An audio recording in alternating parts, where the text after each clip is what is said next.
All right, good morning, Facebook. So I'm gonna give you kind of a little bit longer rundown today, or big ass update. So what is today? Today is 27 February 2017. This time, 10 years ago, I was on an operating table just a little bit after uh, being hit by a roadside bomb. If you do the time difference, Iraq time versus U.S. time. So, 27 February 2007, while I was attached to an engineer unit doing road clearing missions, my convoy was going down a dead end road. When we got the vehicles turned back around, started moving back up the road, the trail vehicle, my vehicle, which was a Humvee, um, hit an IED. It was a commanded IED with two artillery rounds and a propane tank. I remember the boom like it was yesterday. Still, even though I heard it before I could even say a four-letter word, I was thrown from my vehicle. I hit the ground. I can remember hitting my shoulder and my head.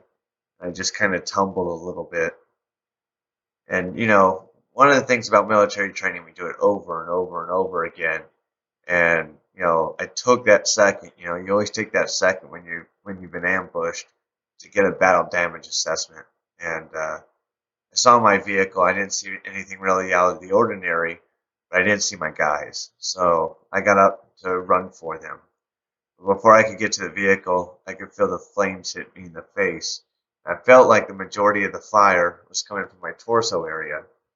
And though I had my body armor on, I felt that if I could get that body armor off fast enough and roll, I could put the majority of the flames out. And I did it. I dropped my body armor, started rolling, but I didn't take into account that there was an accelerant, the propane. So every time I kind of roll, it just kind of reignite a little bit. And eventually, basically, I was laid face down in the dirt, burning alive. My muscles had locked up. The heat and the pain was so great I couldn't even roll anymore.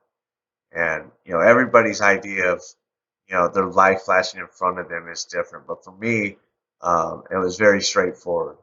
I was laying down, face down, burning, screaming in absolute agony.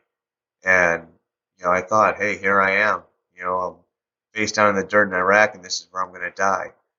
Um, you know, very, very simple. But about the time that I started having those feelings, I could start to hear my guys calling for me. And, you never know how far out they are. You never know what they can do for you.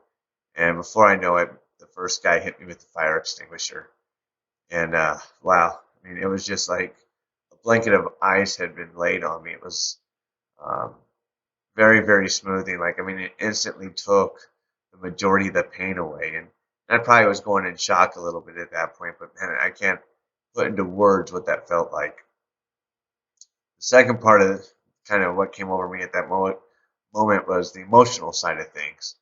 I'm no longer face down in the dirt, dying. My guys are here. They're here to save me. They're going to do what they need to do. I'm in good hands, and that's exactly what I was in. You know, two guys wanted to kind of start pulling me away, and one of that young Sergeant Redmond, uh, you know, made the call to get me on the spine board because what they don't realize is I had been burnt so bad it's kind of like baked chicken. How the skin and the meat, just everything rolls off the bone. If that didn't kill me, then the infections that you get in Iraq would have killed me. So I mean, they got to me with the fire extinguisher. They got me on the spine board. I mean, it was just life-saving step after life-saving step, and eventually they got me off into the HOZ. And when they had me on the spine board, I can remember calling out orders like, do this, do that, get the HOZ. And if I didn't give out one command, it wouldn't have mattered because we had trained for this so many times that the guys on the ground did exactly what they were supposed to. Security was maintained, reports were going up. There was a nearby convoy, and their physician assistant was with them who helped provide medical care until the HOZ got there. Unfortunately, my driver, Corporal Lauren Henry, um, burned alive inside the vehicle, while it's believed that my medic and my my medic Sergeant Cadovero and my gunner Sergeant Sasenka was killed on impact. And I don't know. For me, I never know if it was. I just pray that they were, so they didn't feel any pain. But that's been tough, and kind of get onto that one a little bit later. But I love those guys. Once they loaded me up on the on the medevac, it took me right to Baghdad. They had to start operating on me right away. Boom, boom, boom. Later on, years later, I got to talk to the full bird colonel that worked on me that day. He's like, "Man, you just kept flatlining. You kept flatlining. We kept losing you." He goes, "And we had to save your legs because we almost had to amputate both of your legs." Um, and I don't remember what the procedure was called, but basically, there's a procedure that they're not supposed to do to burn victims, but they did it anyway. And of course, they saved my legs. So very grateful for that doctor. Once they got me stabilized, I moved to Landstuhl, Germany. Again, was still a medical, very dire situation. They had to keep stabilizing me there. Once they did, they finally flew me on to Brooke Army Medical Center down at Fort Sam in San Antonio, Texas. So from there, was placed in ICU, and I probably don't. I mean, I don't remember anything from the time I got off the or got put on the medevac until 4 months later in ICU. My mother, my brother were already there. I had already had other unit people visiting me, which I have no recollection of. Some great ranger buddies who I served with prior had come to visit, and again, no recollection. But what I remember, like when they were trying to wake me up, is they're trying to convince me I had lost my hands due to the fire. And you know, we've heard of things like phantom pains or phantom sensations. I had these big goggles on my eyes because I didn't have eyelids at the time, and very, very bad vision because of the burns, and I couldn't see. So they couldn't convince me that I had lost my hands because I'm like, no, I can feel my thumb, I can feel my finger, I'm good, I'm good. But eventually, I had to come to the realization that yes, I was in a lot worse condition than what in my mind I had thought I was. I thought I had gotten burned a little bit. Not even to the point of maybe being third and or second and third degree burns. More like I had put my hand on a stovetop, and that's what I told myself in my head. Uh, Man, I'll tell you that was tough. I mean, more so. I mean, obviously, my mother, who has been by my bedside since day one, and is still here to take care of me to this day. I can't imagine what it was like for her to be in the hospital with my brother, and day in, day out, day in, seeing me in the condition I was, and the ups and downs medically that I went through, and the times they almost lost me but didn't lose me. Uh, it's tough. And 6 months later, I finally got healthy enough to be moved to the burn ward. The burn ward is where they kind of pick up more of the physical therapy aspect. And, I had lost so much muscle and so much strength. And, being in the bed for the basically 6 months, it was time to start walking. And, in my head, I'm like, oh, I got this. I know how to walk. And I stood up and I just kind of collapsed a little bit, and they had to catch me. And that's where I realized, like, yeah, I've got a long road ahead of me. And I had good days and bad days. I had days where I was excited about going to the physical therapy. I had good or bad days where I was just used every excuse in the book not to go. Sometimes my mom even had to put her foot up my ass. You know, you always say Rangers don't quit. Well, quit being a pussy. Kind of get to walking. And even if I didn't want to, she was there to give me the tough love that sometimes I needed. After 10 months in the hospital between the ICU and the burn ward, they finally let mom and I have a little house on post not too far from the hospital so we could get back and forth pretty quick. And I'd still have to go to the hospital every day for some sort of rehab, mostly on the physical side, and later on prosthetics. And it was tough. I mean, mom had to pick up a lot of the wound care, which is agonizing enough. But then, I was working my way through all the um, phases of recovery. I was mad. I wanted to blame people. I wanted to blame myself. I was angry at the world. Um, and with mom being the only one other person in the house, like often she took the blunt of my rage and anger. I saw the frustration on her, but then I would still kind of give it to her a little bit more. And, at times we went back and forth and kind of bickered, and it didn't help that we were in a real small house. So eventually, I made the idea, or Mom and I made kind of talked it out, and I bought a bigger house to give us a little bit more room, so we could each have our own kind of separate space, and that did seem to help. I mean, there were still good days and bad days, but it definitely helped. And a lot of you guys know, like early on, like before my prosthetics, life was very, very glim for me. Like I couldn't feed myself, couldn't bathe myself, couldn't wipe my own ass. I mean, realistically, there was nothing I could do. And my vision wasn't even good enough to really watch TV. Like they'd put stuff on, but I really couldn't see what I was watching. So there was no real upside to life at that moment. So basically, from the time I woke up to the time I went to sleep, I thought about suicide. I imagined suicide in all aspects. Now, this is from a guy who can't feed himself, can't bathe himself, can't wipe his own ass. But you give me enough time, I'll figure out a way to commit suicide. The only thing that probably stopped me from committing suicide is the fact I wasn't isolated. I had my family. Mom never left my side. I had people at the hospital. I had my ranger buddies visiting me, veterans visiting me, friends visiting me. If they couldn't visit, they called. And then there was social media. People checking on me through social media. So I think if I would have ever been left alone long enough, I probably wouldn't be here today. And it's not because my mother didn't do a good job. It's not because somebody didn't, call me quick enough or, wasn't there. It was just that's what was in my head. And then prosthetics kind of came along for me. And I remember I got my right prosthetic, and it's the only one I got. And I got to go home that night with it.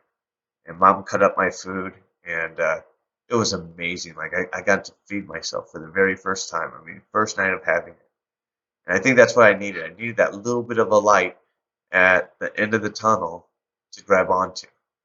And got a little bit better with it. And then I got my second prosthetic. And now, not only can I feed myself, but I can dress myself. It gave, it just, the independence. Everybody needs to feel like they've accomplished something in this life, something to hold on to. And I needed that at that moment. One of the other things that was holding me back, I think, really took a mental toll on me was my weight. I used the surgeries, and I mean, there is a good bit of the surgeries why I had gained so much weight. When you're a burn victim, I think it was like a 18,000 a day calorie diet when I was in ICU, like 15,000 in the burn ward, and then when they released me from the hospital, it was like 8,000 calories a day. But the problem is they never tell you when to stop. Like at what point in your recovery should you go back to a regular diet? Before I found it, I was 200 plus pounds, and it just was mentally kind of draining on me. And so I set up the goal. Well, now that I can walk, I'm gonna start jogging, and I'm gonna start what kind of watching what I eat for the most part. And I've got to do it because at that point I started traveling more. And so I said, if I travel, I can't eat a big, fat, juicy hamburger every meal. Maybe I got to throw a small salad in there or bring something with me with lower calories. Little bit by little bit over many years, I went from that 205 down to 145 that I am now. And I can tell if I start on putting too much weight on or if I can't get my workouts in now, it mentally affects me. Like one of the things that in this world that keeps me happy is my workouts. When I don't get my workouts, I can get a little edgy, get a little testy, and kind of revert back to some of the anger issues. Not that I don't still have anger issues, or mostly what that stem from my frustration. Prosthetics are great, but they're not perfect. Sometimes they don't move fast enough. They don't open and close fast enough. Or I'm just, what I call butter hooking it all, just dropping stuff. Um, it's been tough, but in March of 2010, after about 3 years, still needing more operations, I decided to call it and medically retire from the Army. And I just I needed a break. I needed to be away from the Army stuff. I needed to start focusing on the next step. One of the good things about that time frame, that 2010, is I still had no clue what I was going to do.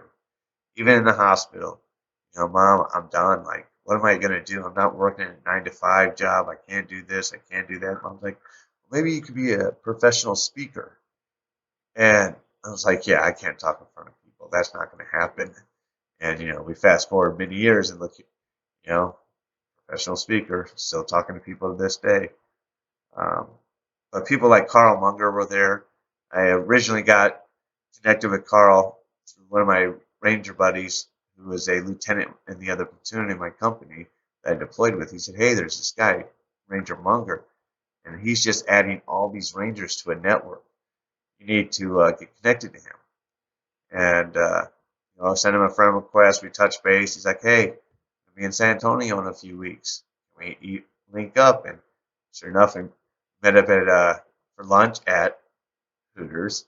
And, yes, I had Mom with me, so she had to eat at Hooters.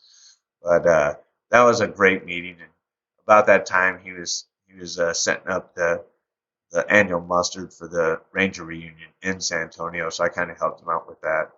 And from there, just a friendship ensued. And he's been a great mentor to me. He's been a great friend. His family.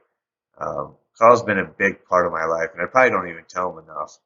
Uh, but in some ways, he was even kind of like a father figure to me, especially during that time frame. Somebody I could talk to and bounce ideas off, and then having, a likeness with the military career. I mean, it was just a good fit.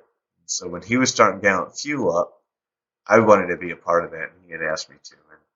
And we started traveling, we started raising awareness, we started, knocking on doors, basically anything to start getting people aware of who Gallant Few was. And I think that year Carl saw me more than he saw his wife Sarah, and the bromance kind of grew, as what everybody else likes to call it. And so that really brings me to it.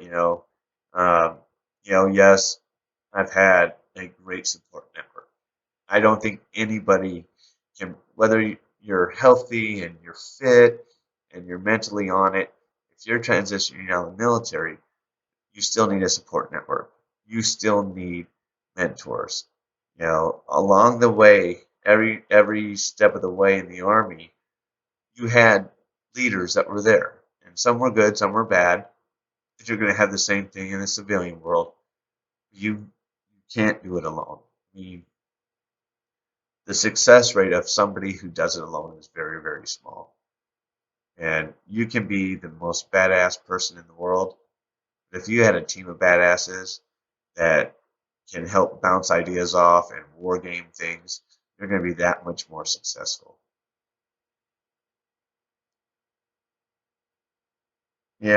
I think back to these 10 years, and after I retired from the military, going through like another 25 facial reconstruction surgeries, several eye surgeries. I'm up to 92 surgeries in total, and it just flew by. Like, I'm really amazed that 10 years went by so fast with everything that's gone, and not all of it was just medical related. Not all of it was just plug-in. I mean, I've got to jump out of airplanes. I've got to attend some galas. I've got to meet a slew of veterans face to face all over the country. I've attended political events. I've attended veteran events. I've spoken in front of Congress. I've been in the White House and the Pentagon for business. Things that, when I look back, let's just say Staff Sergeant Schlitz would not have been the guy that you ever expected to do any of those things. The reason I was able to do those things is because of my support network and my mentors, and not necessarily because of what I bring to the table. I'm better with somebody else. I've also finally got some glasses. The only reason why I don't have them on my face right now is these are cheap. I'm supposed to be getting another prescription in about 6 months, so I didn't get all the like reflection, glare, coating stuff off of it. So just so you know, I do have them on me. They're at least on my forehead. But now let's bring it back to my guys. So a lot of people have lost friends. A lot of people have lost family.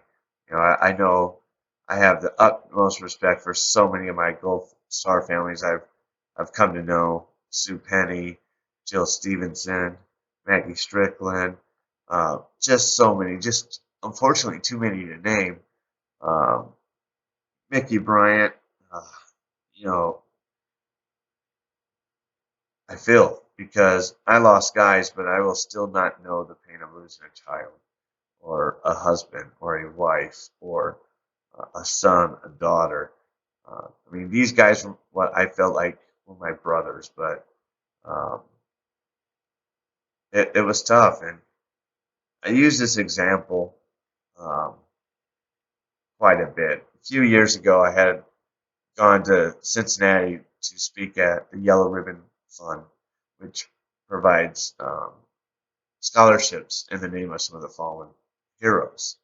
And I knew there was going to be anywhere from 50 to 75 Gold Star families there. And I started thinking, like, what do you say to the Gold Star families? Like, there's no words to help ease. And I kind of started thinking about one of the questions, I get asked a lot is how I deal with survivor's guilt. And at the beginning, I had survivor's guilt. I'd say it was back in the anger thing, like, why me? Why not somebody else? What if we would have went a different route first? What if we went faster? What if we went slower? All these different things. And then, you miss your guy, so that adds on to it. Then I started thinking about my guys. There was a lot of great moments. I mean, the joking and the heckling and the teasing, and them watching out for you and you watching out for them. That it kind of actually brought a smile to my face.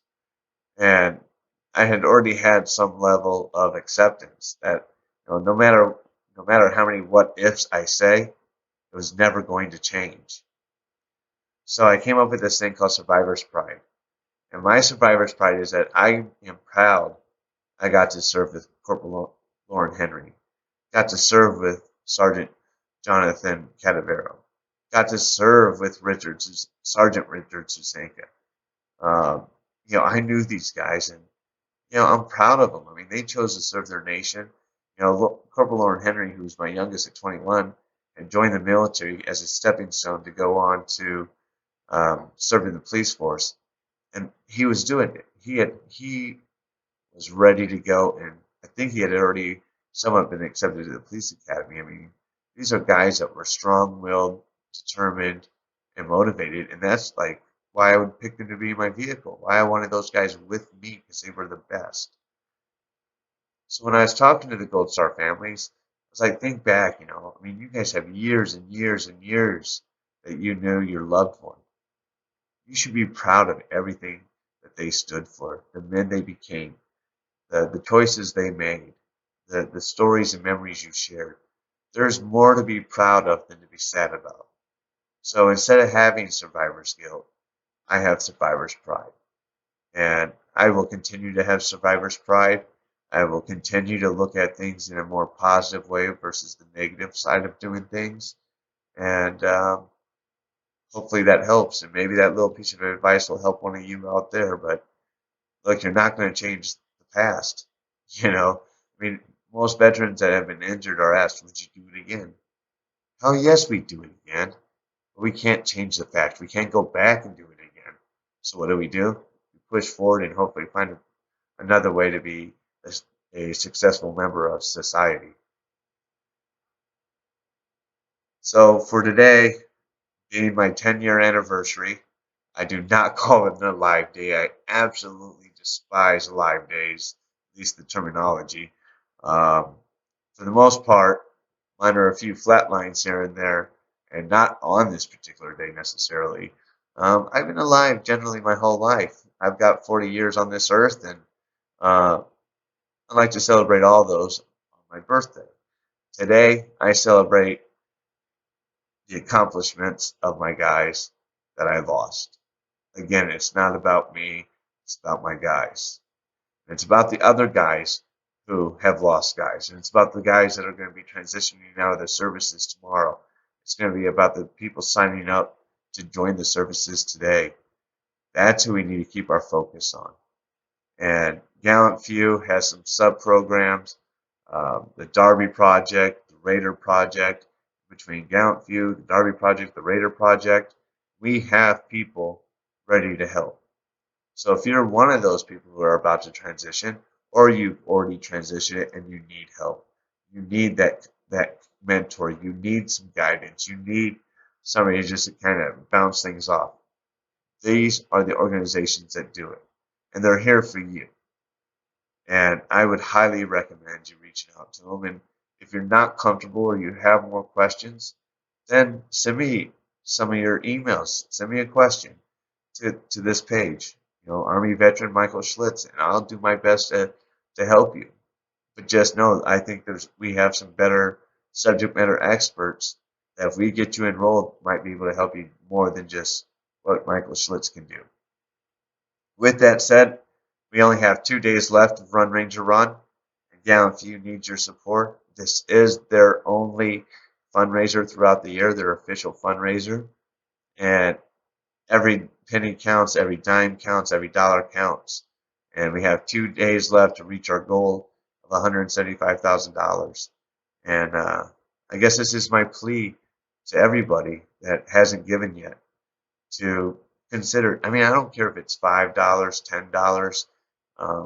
Every little bit's going to help these guys. And you don't know who's going to need it. We might get 5 calls tomorrow. We might get 10 calls today. We never know when we're going to get a flux of people that need our assistance. So we have a ton of great veterans that have transitioned, used our services, and are doing very, very well now, that actually act as mentors now, or you can bounce ideas off of. This idea that every veteran's broken, every veteran needs it, isn't true.